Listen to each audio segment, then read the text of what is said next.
दोस्तों, मेरा नाम है नीलेश मिश्रा। कहानियाँ सुनाता हूँ। ये है मेरा ख़ास शो, मेरी और वर्ल्ड हेल्थ ऑर्गेनाइजेशन WHO की साझा पेशकश, मेरी प्यारी ज़िंदगी विद नीलेश मिश्रा। दोस्तों, मैं आपको सुनाने जा रहा हूँ अपनी मंडली के सदस्य दीपक हीरा रंगनाथ की लिखी कहानी, ना याने ना।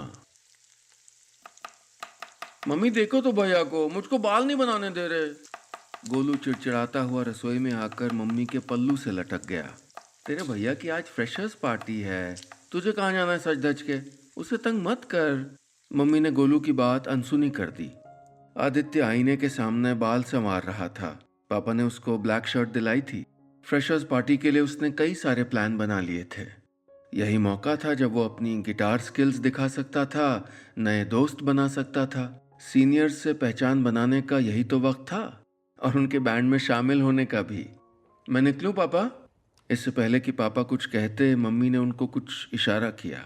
पापा ने चाय की प्याली मेज पर रख दी। बेटा ज़रा बैठो, कुछ बात करनी थी। क्या पापा, did I do something wrong? बात को घुमा फिरा कर पूछना मम्मी को आता नहीं था, सो उन्होंने सीधा सवाल किया।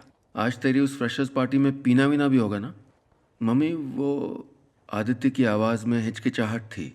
तुम भी क्या क्या सवाल करती हो? पार्टी है तो ड्रिंक्स होंगी ही ना। जब हम कॉलेज में थे तब नहीं थी क्या? पापा ने मम्मी को समझाते हुए कहा। क्या आपके टाइम में भी ये सब होता था पापा? आदित्य के चेहरे पर कई सवाल उभर आए। गोलू पर्दे के पीछे खड़ा सब सुन रहा था। हाँ हाँ, ड्रिंक्स होती थी। तुमने किया कभी ट्राई? पापा ने आदित्य से सवाल किया। नहीं पापा, आज तक तो नहीं। मम्मी से अब रहा नहीं गया। आज तक मतलब आज करने वाले हो क्या? आदित्य एक पल को चुप हो गया। पापा उसकी उलझन समझ रहे थे। यार, तुम्हारे पापा से ज्यादा दोस्त हूं मैं तुम्हारा। सब कुछ अब तक बताते आए हो। तुम्हें क्या बॉदर कर रहा है बताओ? पापा ने उसके कंधे पर हाथ रख दिया। आई डोंट नो पापा, सीनियर से कांटेक्ट बनाने हैं, उनके साथ उठना बैठना है ताकि वो मुझको बैंड में ले सकें। अब तक मेरे कई स्कूल बदले और इसी चक्कर में ना मेरे कोई दोस्त ही नहीं बन पाए। अब ये मौका मिला है तो। वो चुप हो गया। आदि, मैं अपने दोस्तों से ना आज भी मिलता हूँ। वीकेंड पे वो घर आते हैं या हम बाहर जाते हैं। मैं कॉलेज में अपनी क्रिकेट टीम का कैप्टन था, कॉलेज का सबसे पॉपुलर लड़का। तुम्हारी मम्मी से पूछ लो, इसीलिए तो इनको प्यार हुआ था मुझसे। मम्मी एक पल को शर्मा गई। क्या बच्चे के सामने भी? पापा हंस दिए। लेकिन पता है मैं सबसे पॉपुलर क्यों था? क्योंकि मैं पीता नहीं था। लोग शर्त लगाते थे कि किसी बहाने से मुझको पिला दें, लेकिन मैंने कभी सरेंडर नहीं किया। फिर एक वक्त के बाद सारे दोस्तों की नजरों में मैं वो लड़का था जिसका भटकना नामुमकिन था, जो फोकस था, because I knew how to say no. Aditya पापा को देखता रह गया। पापा आगे कहते रहे।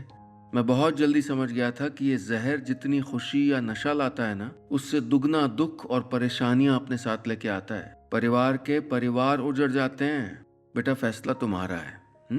लेकिन मेरी मानो तो इस रास्ते कभी मत जाना। पापा, लेकिन ये तो आदत की बात है ना, कभी कभी पिए तो। आदित्य के मन में एक सवाल जन्म लेने लगा था। पापा ने मन ही मन तय कर लिया था कि वो आदित्य के सामने आज सारा सच रख देंगे। पता है आदि, जो बच्चे 21 की उम्र से पहले ही पीना शुरू कर देते हैं, उन्हें शराब की लत लगने के चांसेस बहुत बढ़ जाते हैं। और ये मैं नहीं, रिसर्च कहती है। गोलू भी पापा की बात गौर से सुनने लगा। जानते हो, 25 की उम्र तक ना तुम्हारा दिमाग बढ़ रहा होता है, उसके न्यूरॉन्स कनेक्शन बना रहे होते हैं। नई चीजें सीखना, अपने सपनों को साकार करने में जुट जाना, नए रिश्ते बनाना, ये सब होता है इस उम्र में। ऐसे बढ़ते हुए दिमाग को शराब की आदत भी ना जल्दी लग जाती है। अगर कोई नशे का गुलाम हो जाता है ना, तो उसका दिमाग कमजोर पड़ने लगता है, न वो सीख पाता है न कुछ बन पाता है। आदित्य सोच में डूब गया। पापा के शब्द जैसे उनके अंदर बस गए थे। तभी गोलू पीछे से एक शरबत का ग्लास ले आया। लो आदित्य, पियो पियो। फिर पापा की गोद में घुस कर बोला, भैया बताओ ना कैसे मना करोगे अपने दोस्तों को? तू पढ़ाई पे ध्यान दे। आदित्य ने बड़ी आंखें करके गोलू को देखा और घर से निकलने लगा। मम्मी के चेहरे पर फिक्र उभरने लगी थी। पापा ने आदित्य की पीठ थपथपाते हुए आखिरी बात कही। हो सकता है कि तुम्हारे दोस्त पैग ही रख दें तुम्हारे सामने। ये ज़रूर तय कर लेना कि उनको मना कैसे करना है, क्या कहना है। अगर दिल से मना करोगे ना, तो ये लड़ाई बहुत आसान हो जाएगी। हो सकता है तुम्हारे शब्द सुनकर कोई और भी अपना ग्लास नीचे रख दे। क्यों? मम्मी दरवाजे पर ही खड़ी रहीं। माई, मेरे बच्चे को इस जहर से दूर रखना। आदित्य पार्टी हॉल में पहुंचा तो लाउड म्यूजिक बज रहा था। अंधेरे में डिस्को लाइट्स झिलमिला रही थीं। आदित्य, ओए गिटार बॉय, आजा आजा। किसी सीनियर की आवाज कानों में आ धमकी। कांच के टेबल पर रम और विस्की की 2 बोतलें थीं। सामने उसके दोस्त और seniors. This one is for our guitar boy. एक सीनियर ने पैग भरे और सबने ग्लास उठाए। ओए, ग्लास उठा। एक दोस्त ने आदित्य के कंधे पर हाथ रखते हुए कहा। आदित्य ने एक नज़र उस ग्लास को देखा, फिर सामने बैठे सीनियर्स को। ये लोग तय करने वाले थे कि वो उनके बैंड का हिस्सा बन सकता है या नहीं। इनसे दोस्ती करना बहुत ज़रूरी था। इनकी हाँ में हाँ मिलाना भी बहुत ज़रूरी था। क्या हुआ, तुझे बस बू से चढ़ गई क्या? किसी ने मजाक किया। गाइज, आई डोंट ड्रिंक, मैं शराब नहीं पीता, आदित्य ने हिचकते हुए कहा। सब लोग आदित्य को ऐसे घूरने लगे जैसे उसने किसी की इंसल्ट कर दी हो। ये क्या बकवास है भाई? डूड, तू गिटारिस्ट है, तू गाना कैसे कंपोज करेगा? एक सीनियर ने ग्लास पटकते हुए कहा।